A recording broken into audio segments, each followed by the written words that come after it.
कानी बहू। किशोरी लाल जी के बेटे राघव की शादी की बात जगह जगह चल रही थी, लेकिन किशोरी लाल जी को कोई लड़की पसंद ही नहीं आती थी। और उसकी एक ही वजह थी, किशोरी लाल जी का लालची होना। उनको लड़की वालों से मोटा दहेज चाहिए था और इसी चक्कर में एक दिन वो एक बहुत पैसे वाले के घर अपने बेटे का रिश्ता लेकर पहुंचे। उस आदमी का नाम था ओम प्रकाश। देखिए किशोरी लाल जी, मेरी एक ही बेटी है और मेरी सारी संपत्ति जायदाद सब कुछ मेरी बेटी नैना का ही है। पापा, नाम से लगता है बहुत खूबसूरत होगी। कितना अच्छा नाम है ना, नैना। ओ, वैसे बात तो सही है आपकी। अब इतना पैसा है, जमीन जायदाद है, इकलौती बेटी, आप भी क्या करेंगे? सब कुछ उसे ही देंगे ना। बिल्कुल ठीक पहचाना आपने। बस बेटी की शादी और सारी जायदाद उसके नाम।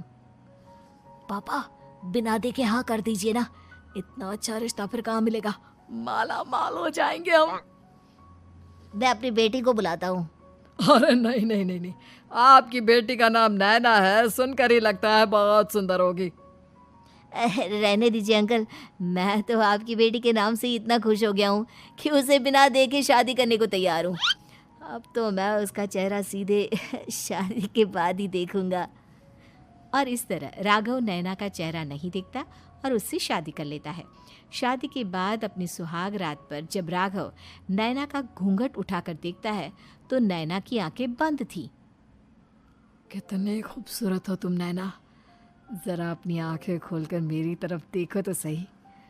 नहीं, मुझे शर्म आती है। अरे, मैंने तुम्हें शादी से पहले भी नहीं देखा, और अब अगर तुम आंखें खोलकर मुझे देखोगी भी नहीं तो मुझे अच्छा कैसे लगेगा? इससे पहले कि नैना अपनी आंखें खोलकर राघव की तरफ देखती, अचानक से लाइट चली गई और राघव नैना को पूरी तरह से देख भी नहीं पाया। अगली सुबह नैना राघव के लिए नाश्ता बनाकर लेकर आई। अरे ये क्या, आधा पराठा सेका हुआ है और आधा बिल्कुल कच्चा। ये तुमने क्या किया नैना? बहू, तुमने क्या आधा पराठा तवे से नीचे लटका कर रखा था, जो आधा सेका है और आधा कच्चा? मुझे जितना दिखेगा उतना ही तो सीखूंगी ना पापा जी। जहाँ जहाँ मुझे नजर आ रहा था वहाँ मैंने सीख लिया, जहाँ जहाँ नहीं दिखा वहाँ कच्चा रह गया होगा। इसका क्या मतलब है? ये कैसा मजाक कर रही है तुम? अरे बहू, तुमने इतना लंबा घूंघट क्यों लगाया हुआ है? देखो, हमारे घर में बहुओं को बेटी की तरह रखा जाता है, और फिर तुम तो इतना सारा माल लेकर आई हो। देखो, ये घूंघट डालकर रखने की कोई ज़रूरत नहीं है। हाँ नैना, पापा जी ठीक कह रहे हैं, तुम तो आराम से रहो, अपना ही घर समझो। नैना अचानक से अपना घूंघट उठा लेती है। अरे ये क्या पापा, नैना की तो एक आंख फूटी हुई है। नाम से नैना, लेकिन ये तो कानी बहू निकली। मेरे साथ धोखा हुआ है, धोखा। बिना दिखाए अपनी कानी लड़की मेरे संग ब्याह दी। मुझे कानी बीवी नहीं चाहिए। मुझे अभी ओम प्रकाश जी से बात करनी पड़ेगी। आखिर उन्होंने मेरे साथ ऐसा किया क्यों? अरे, आप लोगों ने ही तो पापा से कहा था कि आप लोग शादी से पहले मुझे देखना नहीं चाहते। अब मेरे पापा पर क्यों इल्जाम लगा रहे हैं? अरे लेकिन उन्हें बताना तो चाहिए था ना कि तुम कानी हो, एक आंख से तुम्हें दिखाई नहीं देता। किशोरी लाल और राघव नाराज होकर ओम प्रकाश को अपने घर बुलाते हैं। पापा जी, ये आपने क्या किया? शादी से पहले बताया क्यों नहीं कि नैना की आंखों में परेशानी है? अरे, आप ही ने तो लड़की देखने से मना कर दिया था। और लेकिन आप बता तो सकते थे।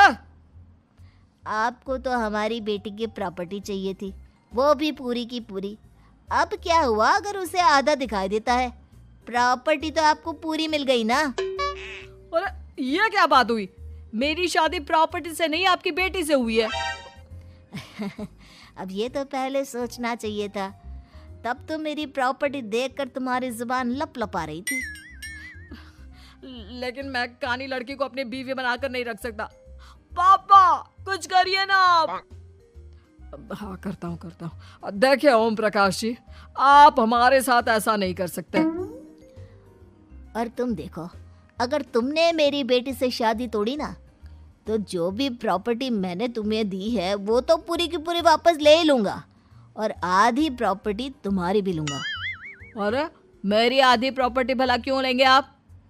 इसलिए क्योंकि मेरी बेटी को आधा नजर आता है और उसकी नज़र अभी तक तुम्हारी आधी जायदाद पर ही पड़ी है। अब तुम उसे घर से निकालोगे तो कुछ तो लेकर जाएगी ना। और अगर हम आपकी बेटी को अपने घर की बहू बनाकर रखे तो? तो तुम्हारी पूरी प्रॉपर्टी तुम्हारी ही रहेगी, और जो मैंने तुम्हें दिया है ना, उसमें से बस मैं आधा लेकर जाऊंगा। अरे लेकिन अब आप अपनी दी हुई प्रॉपर्टी में से आधी वापस क्यों लेकर जाएंगे? अगर मैं आपकी बेटी को अपनी पत्नी बनाकर रखने को तैयार हूं तो?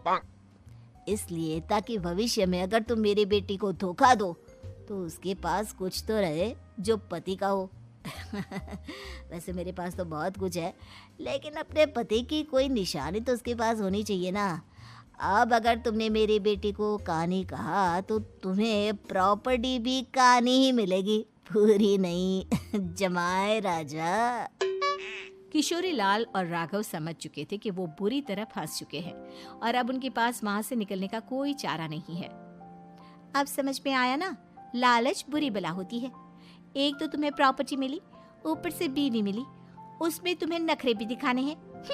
आए बड़े, चुपचाप बैठो दोनों। कुछ दिनों के बाद नैना राघव की कार लेकर बाजार घूमने निकलती है और जब कार लेकर वापस आती है, ये क्या?